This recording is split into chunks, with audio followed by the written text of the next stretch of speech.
No vídeo de hoje, iremos dar continuidade à introdução ao estudo da anatomia, falando, de uma maneira geral, sobre os sistemas do corpo humano.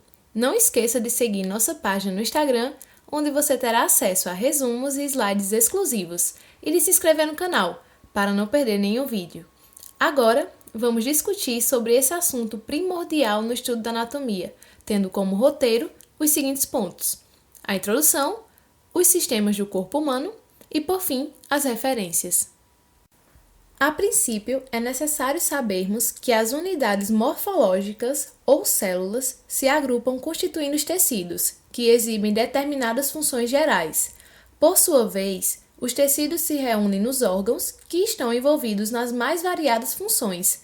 Finalmente, determinados órgãos se organizam em sistemas com funções bem mais complexas. Um exemplo é o tecido muscular cardíaco, composto por células musculares cardíacas e que se organizam no coração, que é um órgão do sistema circulatório que veremos mais à frente. Em conjunto, os sistemas constituem o corpo humano.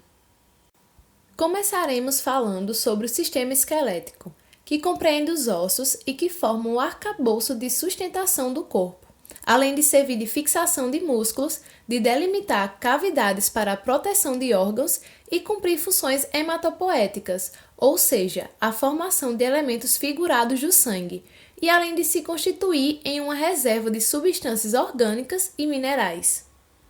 Já o sistema articular compreende as conexões, ou seja, as articulações entre os ossos para permitir o movimento. As articulações podem ser classificadas em 3 tipos: as fibrosas, as cartilaginosas e as sinoviais, onde as fibrosas apresentam entre as peças que se articulam um tecido conjuntivo fibroso. Elas podem ser classificadas em suturas, sindesmoses e gonfoses.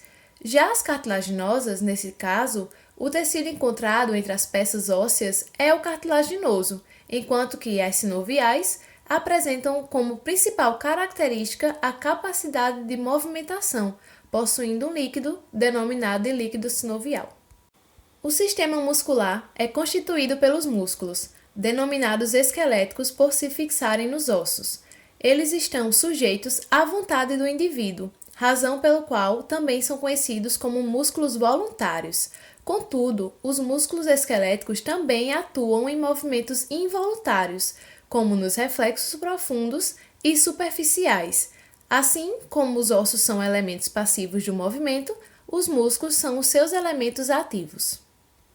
No sistema circulatório, teremos um conjunto de tubos, os vasos, que são condutores do sangue, acoplados a um órgão central, o coração. Esse sistema é responsável pelo transporte de nutrientes e oxigênio para as diversas partes do corpo.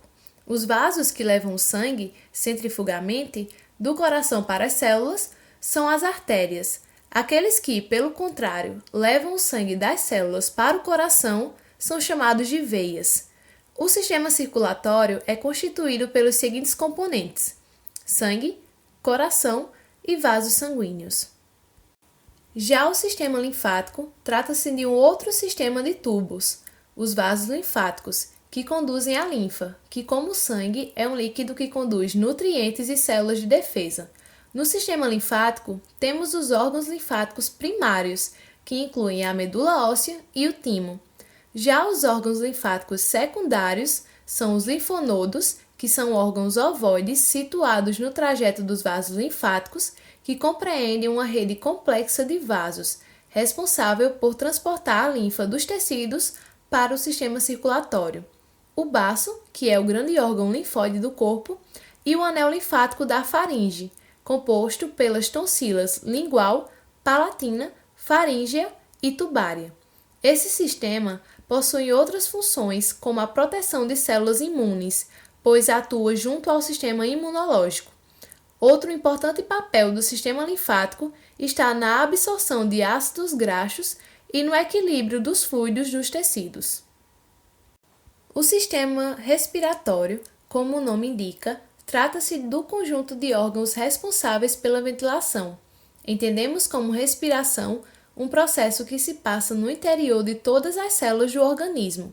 Ao sistema pertencem as vias respiratórias, compreendendo os tubos condutores de oxigênio e gás carbônico, e os pulmões, nos quais se verifica a troca dos gases entre o sangue e o ar, ou seja, a hematose pulmonar, possibilitando assim a respiração celular.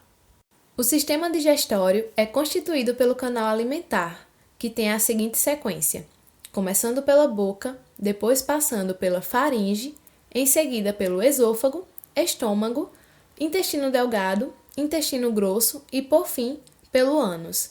No seu trajeto, o tubo apresenta formas e estruturas diferentes, com grandes variações nas dimensões do seu lume. Entre os anexos do sistema digestório, incluem-se as glândulas salivares, o fígado, as vias biliares e o pâncreas. O sistema urinário é formado pelos 2 rins, que produzem a urina, e pelas vias urinárias, que a conduzem para fora do organismo. Estão incluídos nesse sistema os cálices maiores e menores, a pelve renal, os uréteres, a bexiga urinária e a uretra. O sistema endócrino compreende o conjunto de glândulas endócrinas, isto é, sem ducto excretor, conhecidas também como glândulas de secreção interna. O sistema endócrino, na verdade, é constituído por órgãos muito diversos, que não possuem conexão direta, tendo em comum a função de drenar suas secreções diretamente no sangue venoso. Estudos recentes com tecnologias avançadas parecem demonstrar que o conceito de glândula endócrina pode ser consideravelmente ampliado, admitindo-se que todas as células têm alguma capacidade endócrina. A terminologia anatômica não considera um sistema endócrino, preferindo o nome genérico de glândulas endócrinas, nelas incluindo a hipófise, a glândula pineal, a tireoide, as paratireoides, a suprarrenal e as ilhotas pancreáticas. No sistema genital, tanto o feminino como o masculino estão relacionados à reprodução, embora estejam envolvidos com outras funções do organismo. No feminino, o sistema genital compreende os ovários, as tubas uterinas, o útero e a vagina, considerados órgãos genitais internos. Aos genitais externos pertencem a vulva, que localiza-se entre as coxas e compõe-se de pequenos lábios, grandes lábios, clitóris e vagina. No masculino, os órgãos genitais internos são os testículos e as vias espermáticas, constituídas pelos epidídimos, ductos deferentes e glândulas seminais, além da próstata e das glândulas bulboretrais. Os órgãos genitais externos incluem o pênis e o escroto. O sistema sensorial é constituído pelos órgãos dos sentidos, capazes de captar sensações gerais, como as captadas pela pele, que são as sensações táteis, térmicas e dolorosas, e as sensações específicas, como as gustativas, olfativas, auditivas e visuais.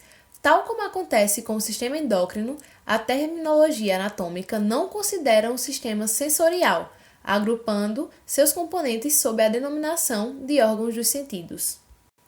No sistema nervoso, há uma parte central, uma parte periférica e uma divisão autônoma, que são subsistemas, visto que constituem, em conjunto, uma unidade funcional, capaz de receber estímulos, interpretá-los e comandar reações a esses estímulos. Já o sistema tegumentar constitui o revestimento externo do corpo. A terminologia anatômica não consigna o termo sistema, mas apenas o de tegumento comum. Nele se incluem a pele, os cabelos e outros pelos, unhas e glândulas sudoríparas e sebáceas, assim como as 2 glândulas mamárias e as diferenciações estruturais das glândulas. E por fim, temos o sistema locomotor, que engloba o estudo dos sistemas esquelético, articular e muscular, sendo assim responsável pela sustentação, locomoção e movimentação do corpo.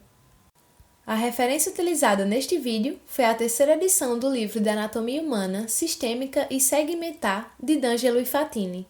Não esqueça de se inscrever no canal e de seguir nossa página no Instagram para ter acesso a diversos conteúdos. Obrigada!